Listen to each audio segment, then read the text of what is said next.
We are all happy to be here today, as this is a major step towards council managers bringing more television and film production to the District of Columbia.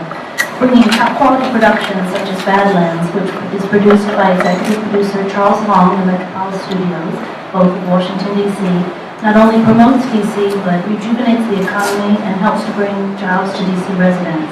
We are beyond thrilled to welcome him here and hope it paves the way for more of the top production companies to follow. We want to thank Janine and the Crime Museum for helping to make this possible. And I would now like to welcome the Honorable Councilman at Large Vincent B. Orange Sr. Thank you very much, Beth and Janine. This is a great morning. I'm really honored to be here this morning for this press conference to announce a new television series, Badlands, to come to the nation's capital. It will actually be filmed and produced.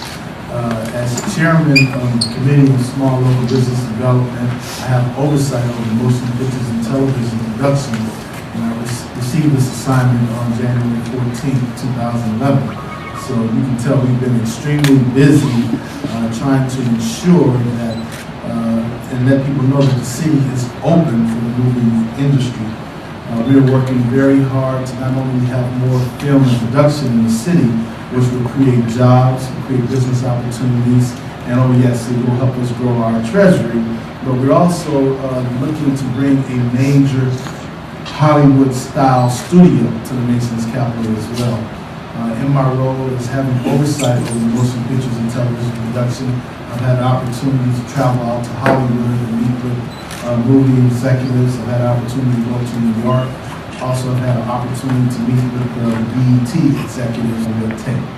But today we're here to celebrate Badlands. I'm so honored to be here with Mr. Charles Long. He is a Washingtonian, and when he first showed up at one of my hearings to make it known that the city was open for this type of activity, he came and says, "Look, I'm a Washingtonian. I can shoot other places, but I want to be here where I grew up, and I want to make sure that I assist in bringing the movie and television industry back to the nation's capital. No longer do we want the industry just to come in, shoot our monuments, and move on to someplace else and use the green screen as though we were in the District of Columbia." So I have a lot of faith in Mr. Long. I'm glad that Mr. Long and Janine from Crime and Punishment Museum were able to work out adequate arrangements to make this happen. We have a great partnership, and I'm looking for him to do other things, just this project. I know he has a huge inventory, and so we know that this is going to be successful. And once again, Janine just opening up the museum. This is the place where America's Most Wanted was actually shot. This was the home for a number of years for a very successful program, and so we want to have that same success again. Before I take my seat, I do want to thank the lovely, how should I put this, a former actress who done a great job, Elizabeth Webster. We call her Beth, but she's done a great job. She's been a great addition to my staff, and she has traveled all over the place to pull all these folks together. She has great contacts, and she's doing a great job. So we thank you very much for all your assistance.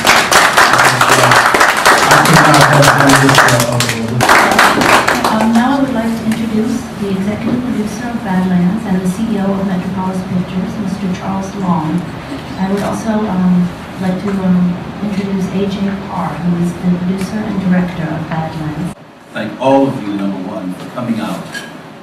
This is very exciting for us as a production company, me as a Washingtonian, and the fact that we can do some things here in the city, and I've been involved. So thank you very much. I'll start with, we have a project, and I call them projects because probably the first year and a half I spent on gathering inventory. I call it basically inventory as it relates to film projects, TV projects, and other related entertainment projects, plays, reality shows, and the like. So I'm not just here for the day, I'm here for a long time, and they'll all be done here in Washington, D.C. So the Badlands project basically is a thriller. It's a crime type of a thriller within the city, and that thriller will show parts of the city, be obviously filmed here in this studio, and it'll be very exciting.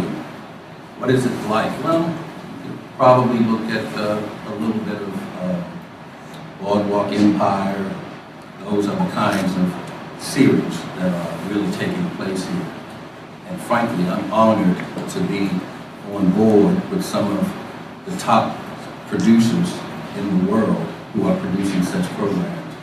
Met AJ a few months back, well, a couple years ago, and we sort of bonded on projects that he has, and the bonding of those projects or those films, TV programs, just radiated. And you're at the top of the game. He has a history, without question, in the business, and he's done some very successful projects. We can speak to that momentarily. What's the reason, why is it a reason for entertainment in Washington, D.C.?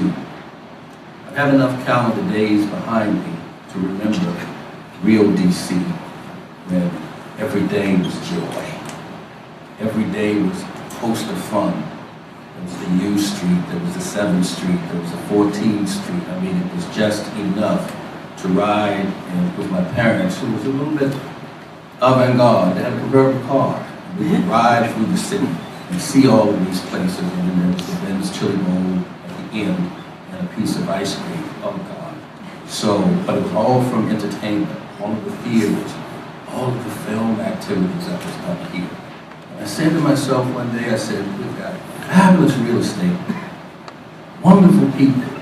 We've got a city council that work tirelessly, and we've got a congresswoman who does the same. A film office that goes everywhere to do whatever it needs to happen to try to get into DC. Let's get the barriers over with and have people to come here all the time. And this too become another Hollywood, or the Hollywood that it was when it first started. And so the Badlands project is our very first in the city that's 100% done here and completed in this city. So that's what we're looking at. Thank all of you for coming here. AJ will speak to basically the project in itself and those components, and I'm available for any other questions, but you'll be proud. Thank you very much. Badlands takes place actually in a fictional city, but it's the play as Washington. It sort of reminds you of Wire, Homicide: Life on the Street, The Shield. So it's a really gritty mystery series. And it was inspired by movies like The Star Chamber, you know, where there's an organization of wealthy people that control a city. And on the other side of it, there's also organizations similar to the mafia that are fighting against them. Within the middle, there are two detectives that are trying to solve how these two forces came together, how to break up the crime, so on and so forth.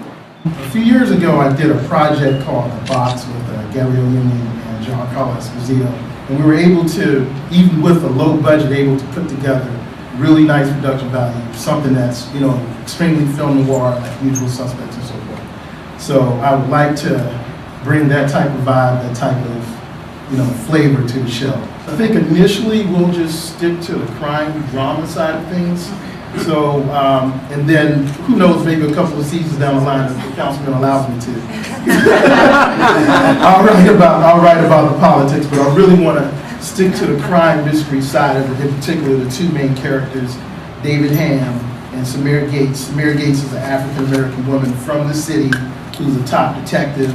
David Ham is her partner, and they kind of mush together, I guess you could say, a lethal weapon style of relationship. And they learn to trust each other, and they're able to, like I said, fight against these two sides, which is wealth on one hand, crime on the other hand, detectives in the middle, and also trying to find out if they can trust each other. Okay, so on the training side, we're looking at an offshoot of training. I'm a disabled veteran myself. And so we're looking at the veteran training, we're looking at the unemployed and underemployed. And actually what's happened in the city, or most cities, vocational schools are no longer available. So everybody, it's great to maybe go to college and they may not, but the below the line activities and the work skills that can be developed for people who don't go to college, do not go to college, is ideal. And that's what our aim is here. To have something that's entertainment, something that's enjoyment, and something that can employ long-term people in Washington, D.C. And that's what we're shooting for here. The last other statement where the fictional part that at the end where it shows where it's filmed and the rest will be a disclaimer. I'm very clear on the wire. I know the players on the wire. And I know what Baltimore happens to do or what has happened in Baltimore. That'll never happen here. You'll get a disclaimer just like you see it was filmed in D.C. This is fiction, and that's what it is. So that's the reality. So I want everybody to be clear on that. We will not defame. I live here and have lived here all of my life, and my family and friends are here. So that's it. That's where we're going.